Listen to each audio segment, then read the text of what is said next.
तो हेलो दोस्तों, नमस्कार। Welcome back teacher motivation. तो कैसे हैं दोस्तों? आशा करते हैं, उम्मीद करते हैं कि आप लोग बहुत अच्छे होंगे और अपने आंसर की कर रहे होंगे इंतज़ार।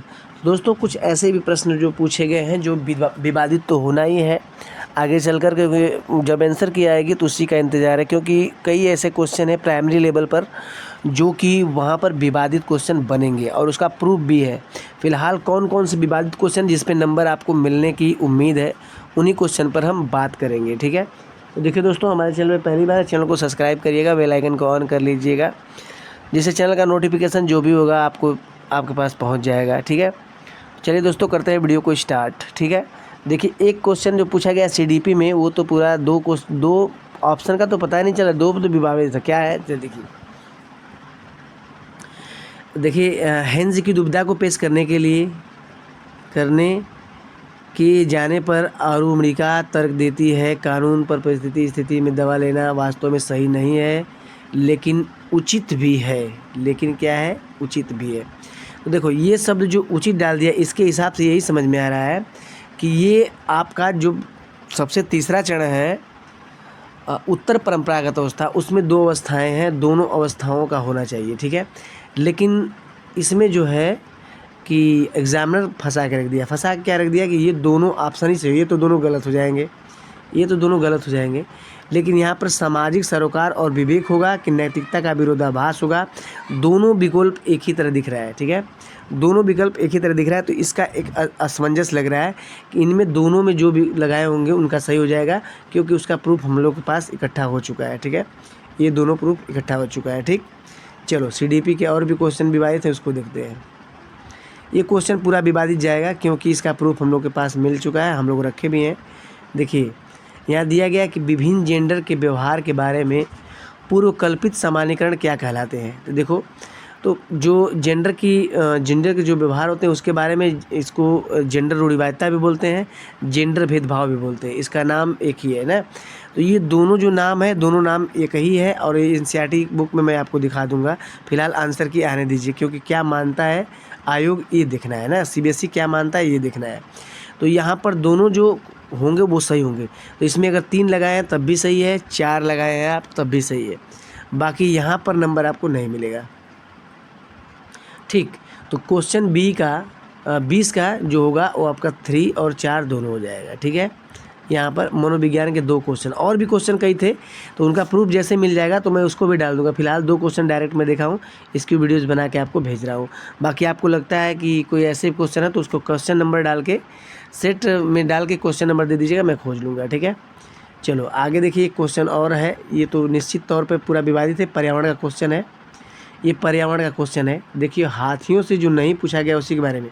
ठीक है, तो हाथी 14 से 15 वर्ष की आयु तक झुंड में रहते हैं, तो ये 14 से 15 नहीं होता है। ठीक है, तो ये जो होता है ना, वो 12 वर्ष होता है। 12 वर्ष ना, 10 से 12 वर्ष होता है। 10 से 12 वर्ष क्या रहते हैं? झुंड में रहते हैं। तो ये ऑप्शन तो गलत हो गया, पूरा कन्फर्म है। एनसीईआरटी बुक हमारे पास है, मैं दिखा दूंगा आपको। दूसरा क्या है?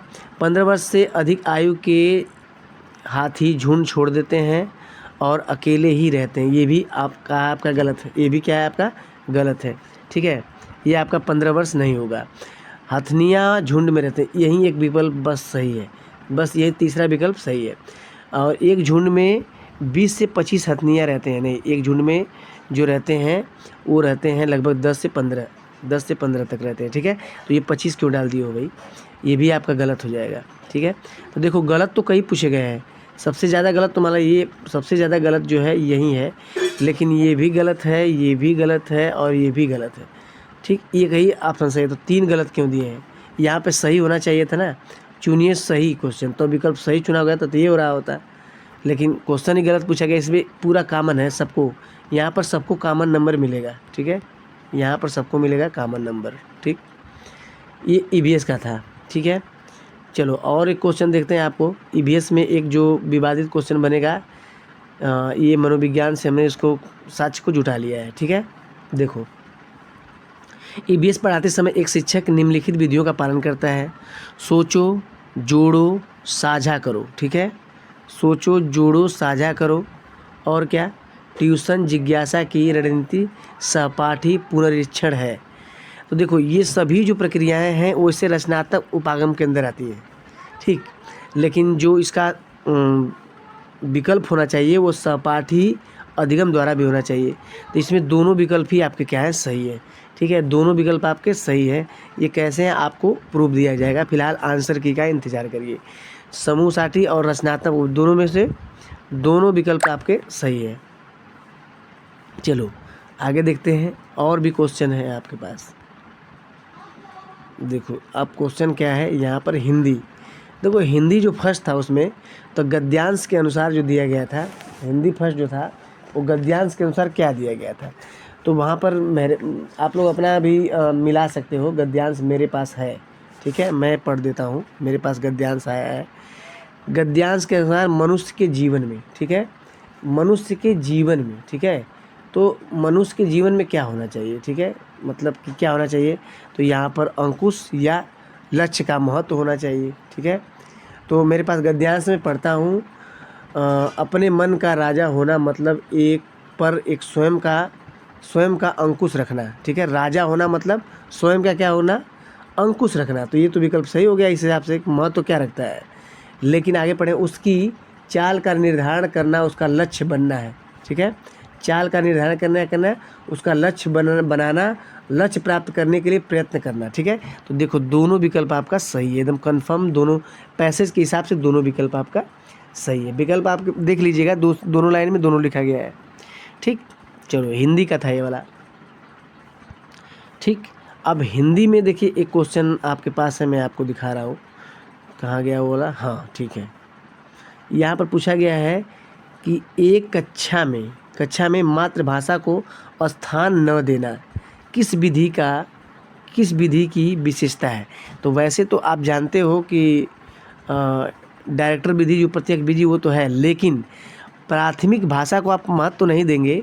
तो प्राथमिक भाषा के बाद जो द्वितीय भाषा होती है, जैसे कोई लैंग्वेज आप ले लेते हो, ठीक है, तो वो द्वितीय में आती है। उसके बाद तृतीय में जो आती है आपकी कोई क्षेत्रीय भाषा आती है। तो प्राथमिक को आप नहीं लेंगे तो मातृभाषा कट गई, तो मातृभाषा नहीं रहेगी, तो मातृभाषा आपका कट गई। तो यहाँ पर दूसरी भाषा के रूप में कोई सब्जेक्ट आप ले सकते हैं और तीसरी भाषा के रूप में क्षेत्रीय भाषाएँ ले सकते हैं, ठीक। तो इस हिसाब से जो देखा जाए तो इस हिसाब से जो सही होगा वो द्विभाषिक भी होगा और प्रत्यक्ष डायरेक्ट विधि भी होगा। अब देखते हैं क्या मानते हैं वो लोग, उसके हिसाब से इसका भी प्रूफ आप लोग जानते हो कि प्राथमिक जो बच्चे की मातृभाषा होती है वो परिवार की भाषा होती है। द्वितीय भाषा में आप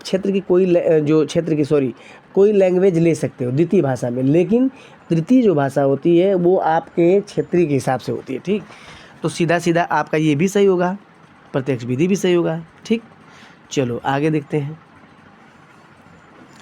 आगे देखिए जो एक क्वेश्चन है आपका यहाँ पर, क्षीण, ये संस्कृत का है, क्षीण इतस्य शब्दस्य को अर्थ। देखो क्षीण का मतलब क्या होता है, इसका अर्थ पूछा गया है। तो क्षीण का अर्थ क्या होता है, संकटग्रस्त होता है और दुर्लभ होता है। ये पैसेज के हिसाब से देखा जाए दोनों सही है, संकटग्रस्त भी सही है और दुर्लभ भी सही है। अब देखो CBSE वाले इसको क्या मानते हैं, ठीक है। चलो आगे देखते हैं।